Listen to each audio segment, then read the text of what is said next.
Olá, caríssimo, caríssima discente, né, que está me ouvindo agora, né, nesta palestra sobre análise dos demonstrativos financeiros e contábeis. Como dito no vídeo de introdução, né, essa é uma palestra mais avançada do que aqueles 3 vídeos, né, sobre análise demonstrativa financeira e contábil, valuation e modelagem financeira que eu deixei disponíveis na minha playlist, lá no YouTube, porque aqueles 3 vídeos gratuitos são apenas uma porta de entrada para cultivar o interesse, para prospectar clientes, né, em potencial para se tornarem clientes efetivos na aquisição dessa palestra e na aquisição principalmente do curso, né, de análise demonstrativa financeiras e contábeis, valuation e modelagem financeira disponível na EAD plataforma junto com outros cursos. Então, assim, os 3 vídeos lá da playlist são introdutórios, né, propedêuticos. Estes vídeos aqui, né, os 5 vídeos dessa palestra são do nível intermediário e já os conteúdos do curso são de nível avançado, né, nível de pós-graduação lato sensu, né. Mesmo ele começando como curso livre, os conteúdos já são de pós-graduação lato sensu. Então, quem se cursar, quem percorrer toda essa trajetória, né, do curso, né, lá na EAD plataforma, mesmo enquanto ele é considerado livre, vai ter um entendimento de especialista, tá? Porque a ideia minha de colocar conteúdo de pós-graduação nesse curso, conteúdos avançados, né, montar um corpo docente, né, qualificado, contendo mestres, né, doutores, uma coordenação do curso e tudo mais, né, emendas, conteúdo programático, duração, tudo de acordo com as diretrizes do MEC para pós-graduação no censo, é que ele seja, né, ou esses cursos livres sejam reconhecidos como pós-graduação no censo. Por isso, o nível dele já é de pós-graduação antes mesmo do reconhecimento pelo MEC. Tá?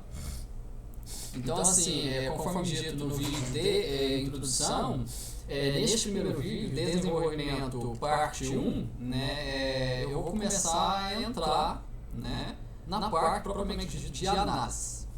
Tá? Vamos lá então. Neste vídeo, né, eu vou fazer uma revisão dos conceitos, né, e fórmulas fundamentais para a análise dos demonstrativos financeiros e contábeis. Tá?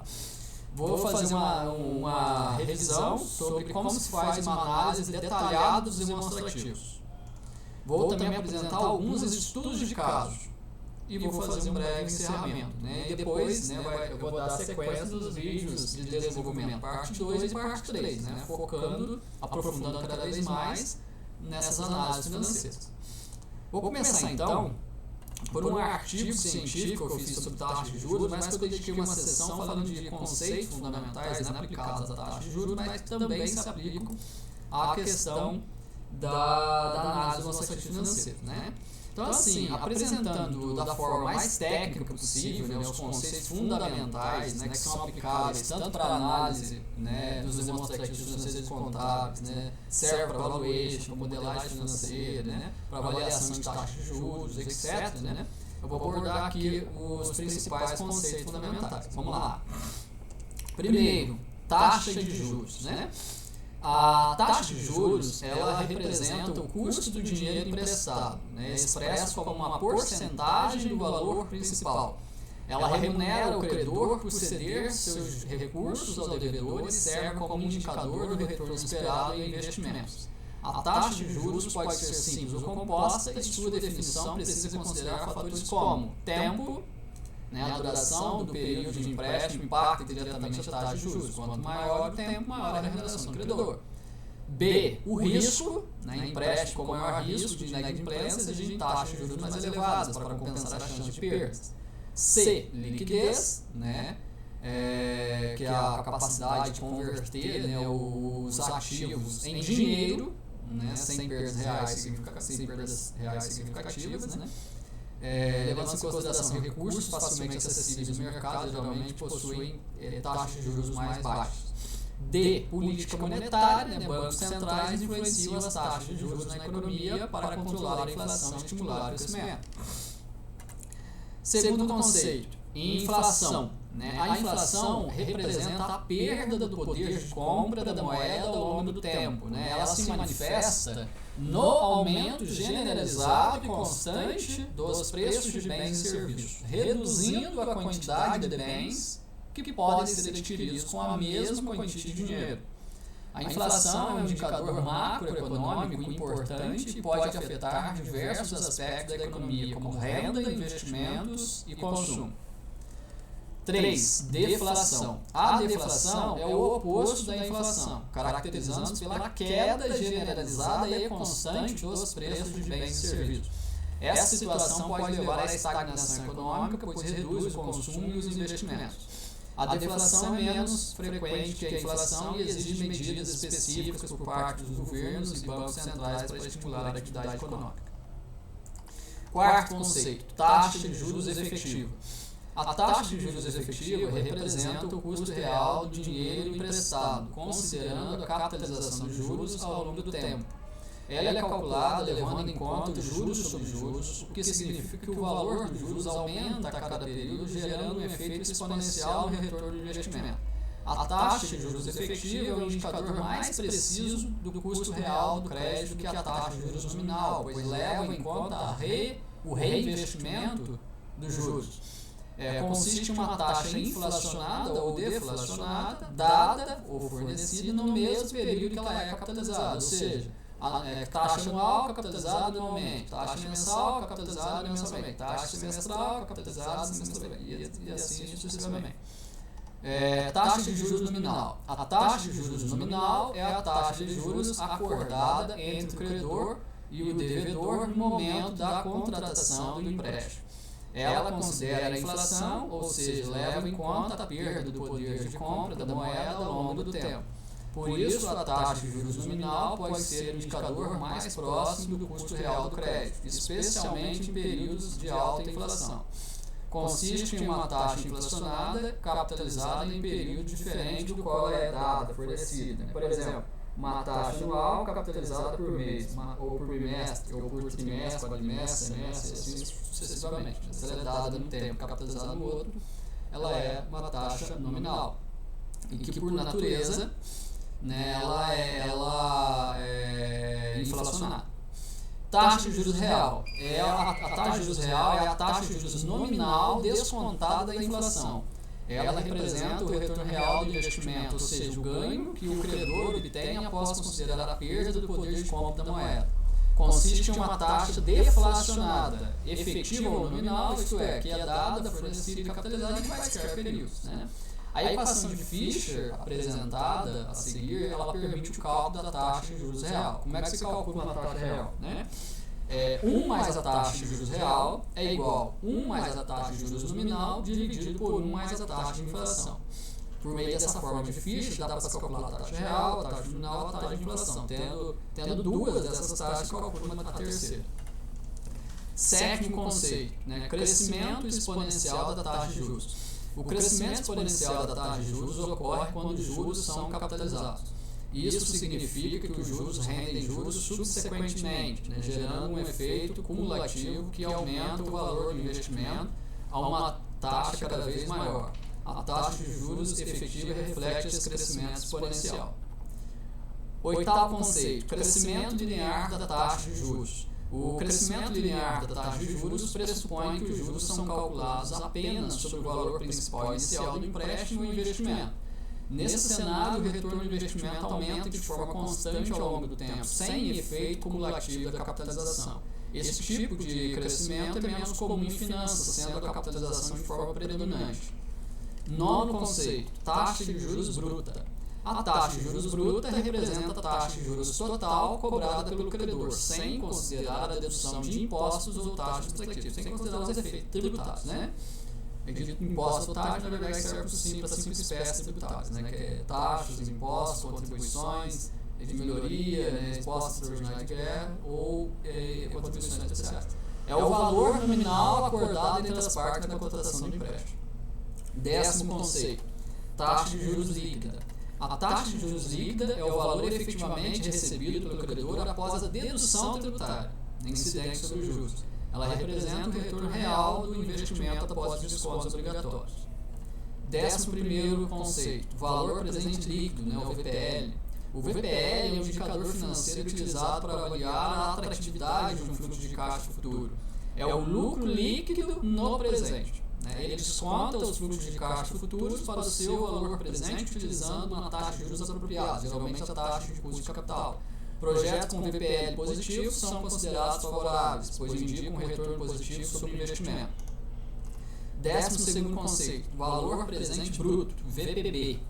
O VPB é similar ao VPL, mas não considera a dedução tributária, né, do fluxo de caixa futuro. É o faturamento bruto no presente. Ele simplesmente desconta os fluxos futuros para o seu valor presente utilizando a taxa de juros adequada. O VPB ele é menos utilizado que o VPL, pois não reflete o impacto real dos impostos sobre o retorno do investimento.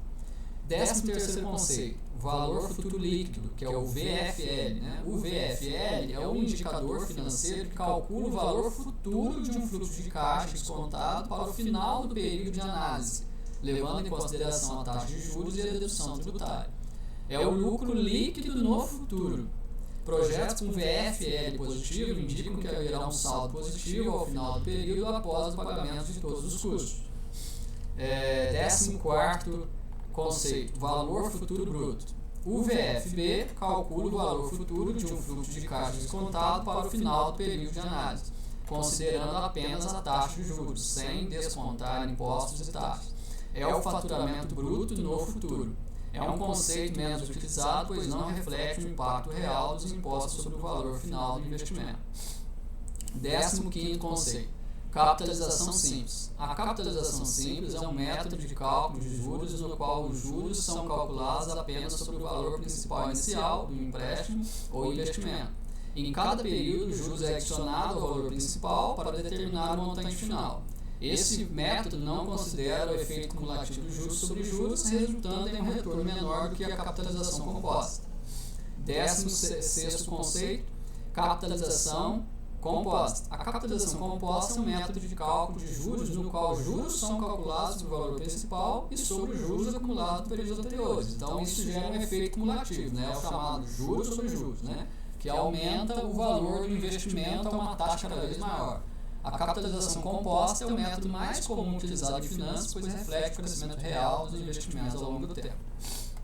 Então esses são os 16 principais conceitos, né? Agora, quais são as fórmulas, né, mais utilizadas neste processo, né, de análise dos demonstrativos financeiros e contábeis e valuation e modelagem financeira? Vou pincelar um pouquinho aqui, embora essa palestra não seja um valuation e modelagem financeira, mas eu vou pincelar um pouquinho dela aqui, né?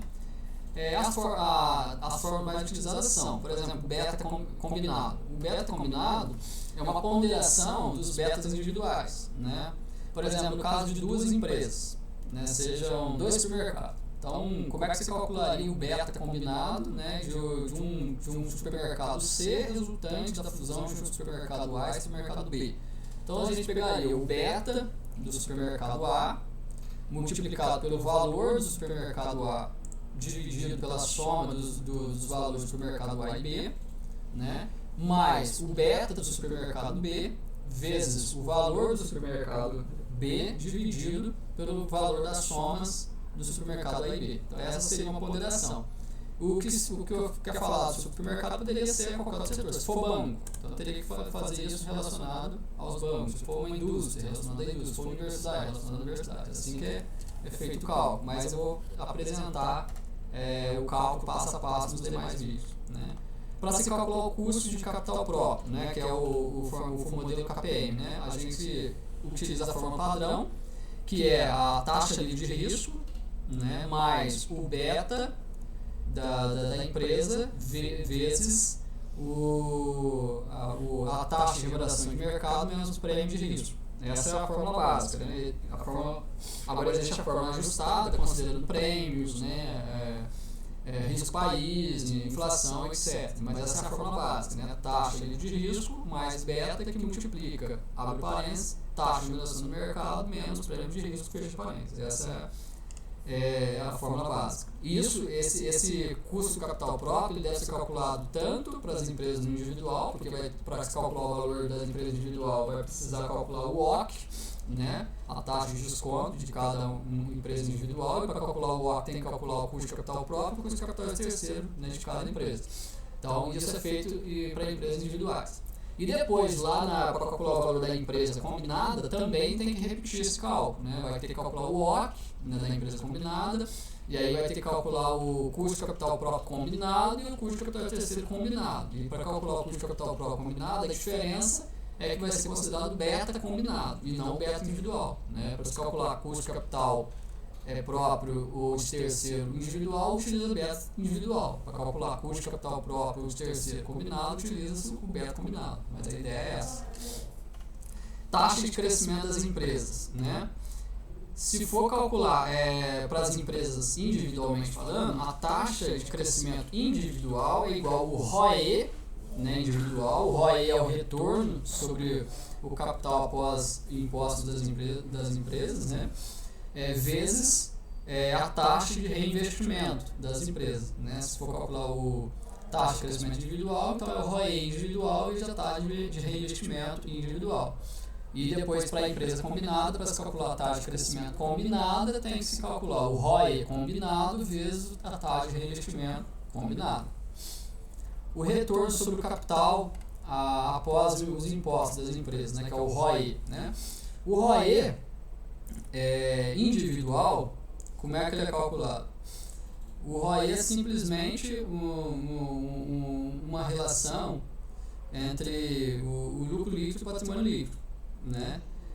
O ROE combinado seria, como é que se calcularia o ROE combinado, por exemplo, de dois supermercados? Você vai ter que pegar o ROE individual do supermercado 1, né, vezes o valor do supermercado 1 mais o ROE do supermercado 2 vezes o valor do supermercado 2 dividido pela soma dos valores entre o supermercado 1 e 2. A ideia é essa.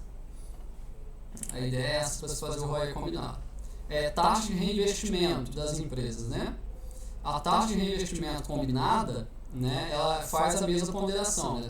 Para fazer a taxa de reinvestimento combinada, calcula-se, por exemplo, taxa de reinvestimento individual do supermercado 1 vezes o valor do supermercado 1, mais taxa de reinvestimento do supermercado 2 vezes o valor do supermercado 2, dividido pela soma dos valores do supermercado 1 e do supermercado 2.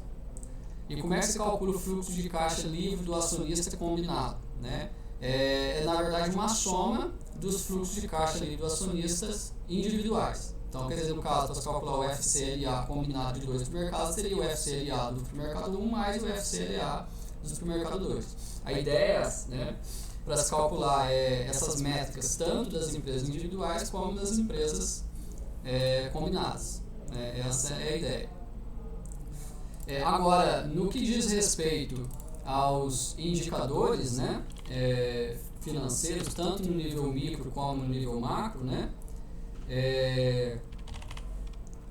eu vou falar, né, de cada um deles no vídeo de desenvolvimento, no vídeo de desenvolvimento parte 2, né? Aí eu vou falar, por exemplo, quais são os indicadores mais utilizados, né, no nível micro financeiro, no nível microeconômico, e quais são as principais métricas utilizadas no nível macroeconômico no processo de valuation e modelagem financeira.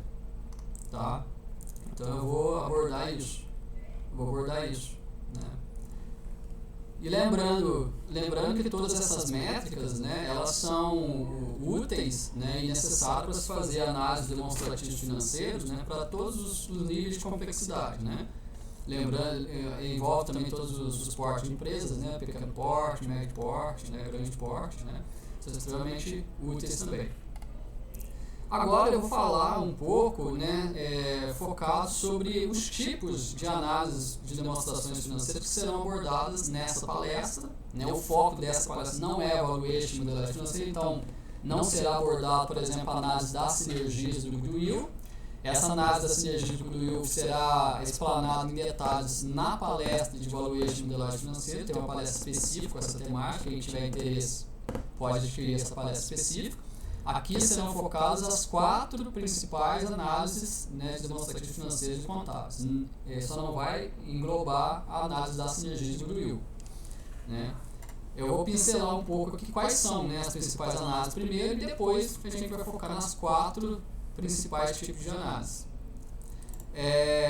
Baseado em livros, por exemplo, de Alexandre Assaf Neto, né, que é livro docente da USP, né, Martelang, Pazin, Cavalcante, Jucá, enfim, esses são autores, né, renomados, né, da literatura nacional, da Modário, né, que é o maior especialista de valuation do mundo, né, ele dá aula lá em Nova York, nos Estados Unidos, né, então, assim, baseado nesses autores, os principais tipos de análise são, primeiro, análise por meio de padrões históricos, né? Tem as históricas e as prospectivas. As históricas fazem a comparação da evolução dos índices de períodos anteriores com o período em análise.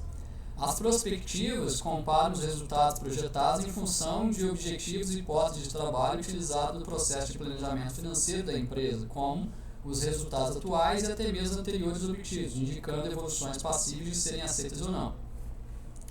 Temos também a análise por meio de padrões setoriais, que envolvem a comparação dos índices financeiros da empresa com a média do seu setor de atividade. A análise indica se a empresa apresenta resultados compatíveis com os obtidos pelas empresas que atuam no mesmo setor de atividade. Temos também a análise chamada horizontal, né, que ela compara em períodos de tempo consecutivos a evolução dos valores das contas que compõem as demonstrações financeiras em análise, como, por exemplo, a evolução dos valores das contas a receber nos últimos 5 anos em valores constantes. Temos também a análise vertical, que compara em períodos de tempos consecutivos a evolução da composição percentual dos principais conjuntos de contas das demonstrações financeiras em análise, como, por exemplo, os índices de liquidez. Temos também a análise do tamanho comum, que todos os itens do DRE são divididos pelo valor das vendas, ou faturamento bruto das vendas, né? E todos os itens do balanço patrimonial são divididos pelo valor do ativo total. Este é o tipo de análise bastante empregado pelos gestores e é muito fácil de se calcular e apresentar por meio de planilhas e gráficos. Então, assim, fazendo uma pincelada, né, de todos os tipos de análise, né, a análise mais empregada e a mais fácil de se fazer é a análise do tamanho comum, né? Depois da análise do tamanho comum, a análise vertical e horizontal é muito praticada em todos os ramos empresariais, todos os setores, os gestores conhecem bem, né, a análise vertical e horizontal. Seguida pela análise de índices e conscientes, né, que dá para se estabelecer padrões históricos e dá também para se estabelecer padrões setoriais também quando se compara esses índices com outras empresas do mesmo setor. E a análise mais aprofundada seria a análise das sinergias e goodwill, que será abordado na palestra de valuation e modelagem financeira propriamente dito, né? Então, aqui nessa palestra eu vou apresentar, né, um modus operandi, né, de cada um desses 4 tipos de análise, né, dar uma pincelada, e aí na sequência eu vou apresentar alguns estudos de caso, né? Então vou começar aqui pela análise vertical, né?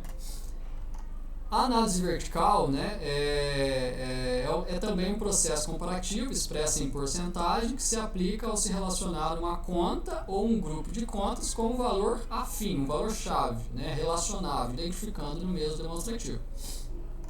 A diferença da análise vertical para a análise do tamanho comum, né, é que a análise do tamanho comum ela já tem um valor-chave definido, né?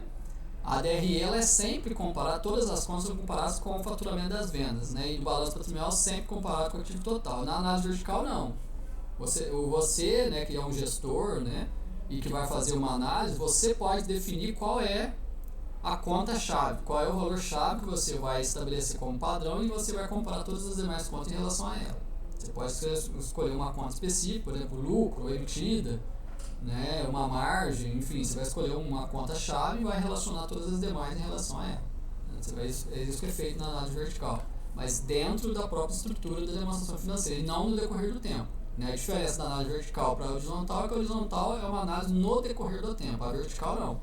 Você pega de um período só, você vai analisar as demonstrações internamente naquele período, sem comparar com outros períodos.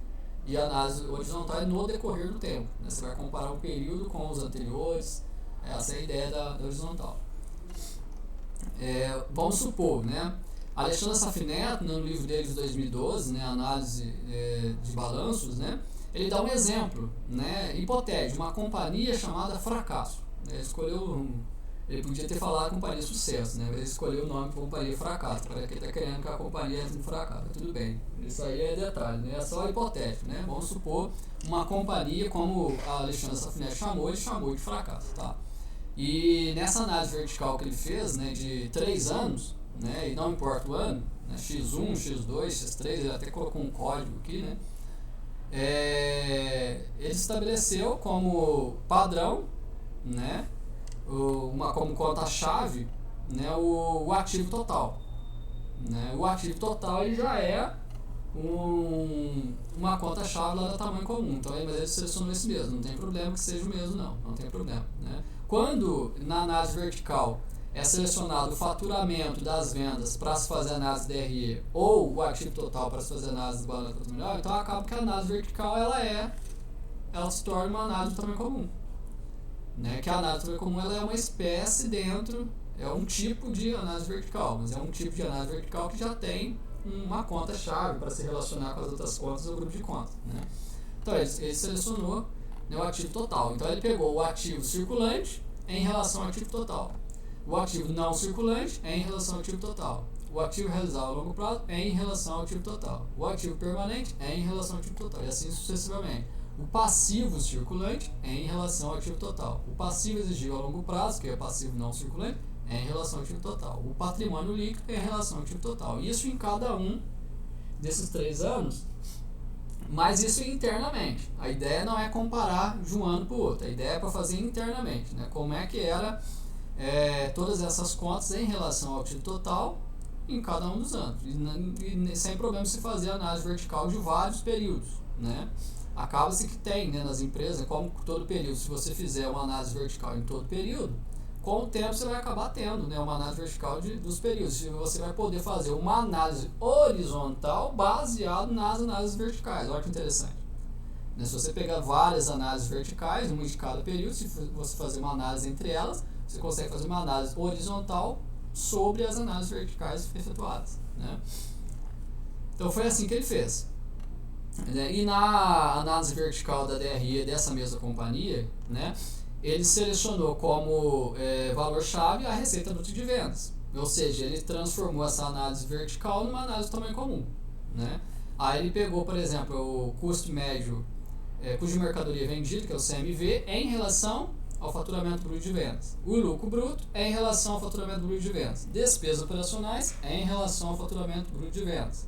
Né? Despesas financeiras, resultado operacional, provisão de imposto de renda, resultado líquido, tudo isso em relação ao faturamento bruto de vendas. Então é uma análise vertical, feita internamente e de cada período.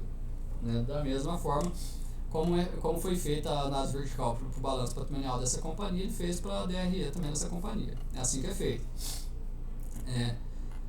Na análise horizontal agora, né? A análise horizontal é uma comparação que se faz entre os valores de uma empresa, conta ou grupo de contas em diferentes exercícios sociais, ou seja, uma comparação no decorrer do tempo. Né? É basicamente um período de análise temporal, né, desenvolvido por meio de números índice, sendo seus cálculos processados de acordo com a seguinte expressão. O número índice é igual VD sobre VB vezes 100. Né? VD é o valor de uma conta contábil, o grupo de contas, né? E VB é o valor da mesma conta contábil, o grupo de contas, obtida em uma data fixada como base.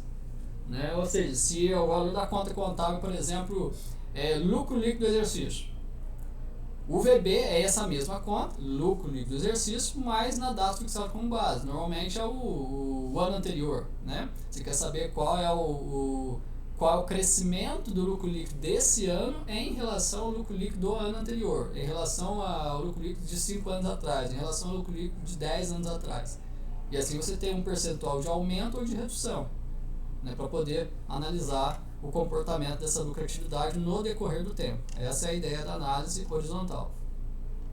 E aí o próprio Assaf Neto, nesse mesmo livro, ele dá um exemplo hipotético, né, de como seria essa análise horizontal. Ele seleciona 4 anos, porque a ideia é se comparar no decorrer do tempo, e aí ele pega o valor de vendas e de lucros. Né, foram os índices que ele escolheu, vendas e lucros. São duas variáveis-chave muito relevantes, claro, né, que se tem lá na DRE, das demonstrações, ele selecionou essas duas variáveis, os valores absolutos dela no decorrer de 4 anos, e dá para se calcular ano a ano. Né? Se eu estabelecer que o ano-chave é o ano X5, então eu calculo x6 em relação a x5, x7 em relação a x5, x8 em relação a x5.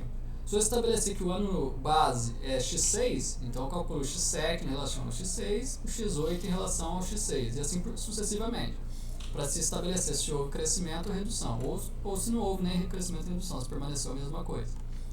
Né? E aí ele fez os cálculos, né? Isso está disponibilizado nos materiais do curso, né? Nessa palestra não há materiais, né? Só há a palestra gravada, então eu vou fazer, como essa palestra não tem materiais, eu vou pegar um exemplo claro, né? Na íntegra para poder ficar claro esse desenvolvimento, né? Vamos supor, né? Que no ano X6, né? Vamos tomar o ano X6 como base, né? No ano X6, essa companhia hipotética, ela teve um faturamento de vendas de R$ 104.899, vamos supor. E no ano X7, ela teve um faturamento de vendas de R$ 103.044. Como é que se calcula se houve aumento ou redução do ano X7 em relação ao ano anterior, X6? É assim, pega o faturamento de vendas de X7, que é 103.044, e divide pelo faturamento de venda de X6, que é 104.899. Fazendo o cálculo, 103.044 dividido por 104.899, isso dá um valor de 0,982. Multiplicado por 100 dá 98,2. Mas o que significa esse 98,2? Significa que o faturamento de vendas do ano X7 equivale a 98,2% do faturamento de vendas de X6. Se eu considero que o faturamento de vendas de X6 é 100% e agora em X7 eu reduzi de 100% para 98,2%, eu estou dizendo que houve uma redução de 1,8% no faturamento de vendas de X6 para X7. Houve uma redução. Essa é a ideia. Fazendo agora para lucro líquido, né? Vamos supor, tomando de novo como base o ano X6. Considerando que em X6 o lucro líquido do exercício foi de R$ 31.777 e em X7 foi de R$ 49.150. Como se calcula se houve aumento ou redução do lucro líquido de X7 em relação a X6? Simples. Pega o lucro líquido de X7, 49.150, e divide pelo lucro líquido de X6, 31.777. Fazendo o cálculo, 49.150 dividido por 31.777, isso dá o valor de 1,547. Isso significa que o lucro líquido, né, de X7 ele equivale a 154,7% em relação ao lucro líquido de X6. E o que isso significa? Se em X6, né, eu tenho 100% do lucro, né, e em X7 eu tenho 154,7% do lucro, isso significa que de X6 para X7 houve um aumento de 54,7% do lucro. Isso é muito bom. Imagine de um ano para o outro haver um aumento de 54,7%. Né? E isso pode estar relacionado, por exemplo, a investimento em marketing digital, em tráfego pago, né? Fidelização de clientes, né? Aumento do portfólio de produtos e serviços, né? Aumento da qualidade dos produtos e serviços, ajuste na tabela de preço, enfim, tem uma ampla variedade de fatores que podem ter contribuído para esse aumento, né? da lucratividade. Então essa é a ideia, né? Para se calcular, né, para fazer uma análise horizontal. Seleciona-se as métricas-chave, né, isso cada gestor vai selecionar as métricas-chave. Vendas é uma métrica-chave muito importante, lucro líquido, né, ativo total, ativo circulante, ativo não circulante, passivo não circulante, patrimônio líquido. Essas são métricas-chave, né, EBITDA, né, margem líquida e margem bruta. Né, então essas são métricas-chave para se comparar, né, no decorrer do tempo. Essa é a ideia da análise horizontal. Agora eu vou falar um pouco da análise do tamanho comum, né?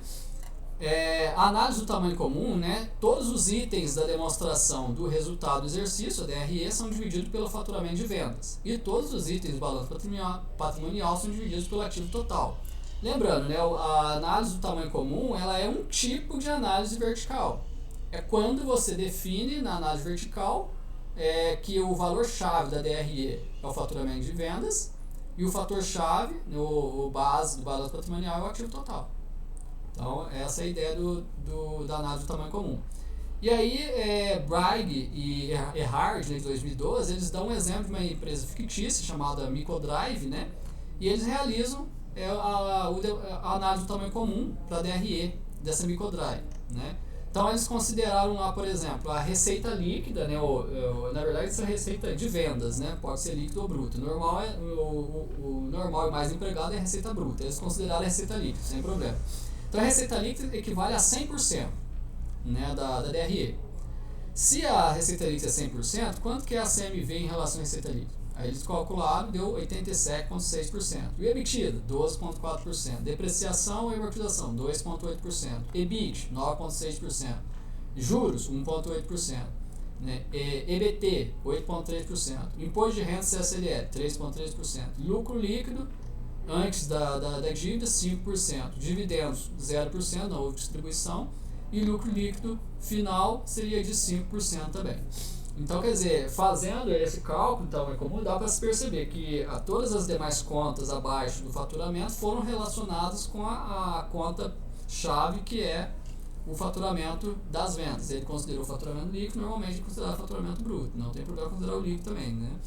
Porque normalmente tem algumas empresas, dependendo do setor, que não há diferença entre receita bruta e receita líquida de venda. Elas são iguais, né?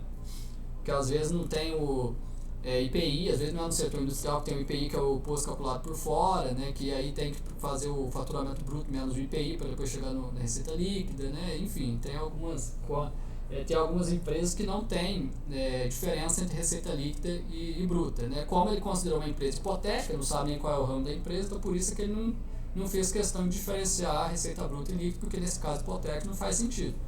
Mas normalmente nas empresas se toma como chave a receita bruta das vendas, não a receita líquida.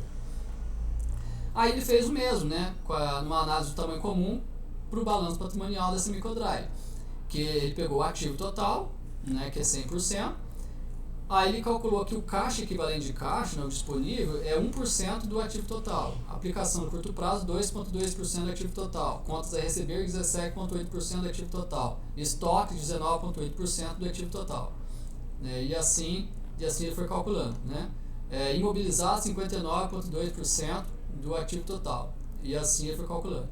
E ele fez o mesmo do outro lado do balanço patrimonial, né, em relação ao passivo patrimônio líquido, lembrando que passivo mais patrimônio líquido dá o mesmo valor do ativo total, né, então cotas a pagar 1,8% do ativo total, títulos a pagar 4,4% do ativo total, provisões 3,6% do ativo total, passivo circulante 9,8% do ativo total, obrigações de longo prazo 30,2% do ativo total.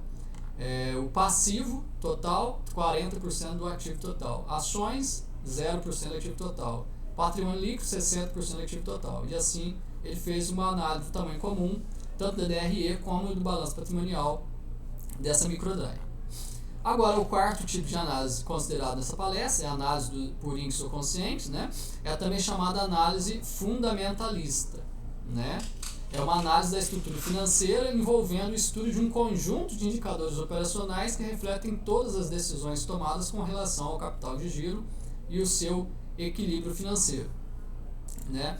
Eu vou apenas pincelar aqui nesse vídeo de desenvolvimento parte 1 quais são os principais indicadores ou quocientes, tanto microfinanceiros como microeconômicos, né? E aí, como eu disse que na sequência eu vou apresentar estudo de caso, eu vou deixar para a parte 2, né, para falar mais detalhadamente desses indicadores ou quocientes, né, e para apresentar os estudos de caso. Então aqui eu só vou falar o nome dos indicadores, e as fórmulas e a interpretação eu vou deixar para falar no próximo vídeo, porque aqui já deu 38 minutos, já está na hora de finalizar esse vídeo. Então lá, dentro dos indicadores ou quocientes microfinanceiros nós temos liquidez geral, liquidez seca, liquidez corrente, liquidez imediata, imobilização do ativo não circulante, capacidade de endividamento, endividamento geral, capacidade total do capital próprio, prazo médio de recebimento de vendas, prazo médio de pagamento de compras, posição de atividades, índice de endividamento, índice de dívida patrimônio, índice de endividamento de mercado, índice de cobertura de juros, índice de cobertura do EBITDA, ponto de equilíbrio operacional, ponto de equilíbrio econômico, ponto de equilíbrio contábil, necessidade de capital de giros, nota geral da empresa. E entre os índices e indicadores microeconômicos nós temos giro do ativo, margem EBITDA, rentabilidade do patrimônio líquido, rentabilidade do ativo, margem de vendas, grau de alavancagem financeira, taxa de crescimento do lucro líquido, lucro por ação, valor patrimonial da ação, índice de preço, fluxo de caixa, índice de valor de mercado, valor contábil, grau de alavancagem operacional, modelo de Altman e modelo de Canix. Então esses são os principais indicadores microfinanceiros e microeconômicos. Conforme falei, as fórmulas e interpretação de cada um deles será apresentado no desenvolvimento parte 2 dessa palestra.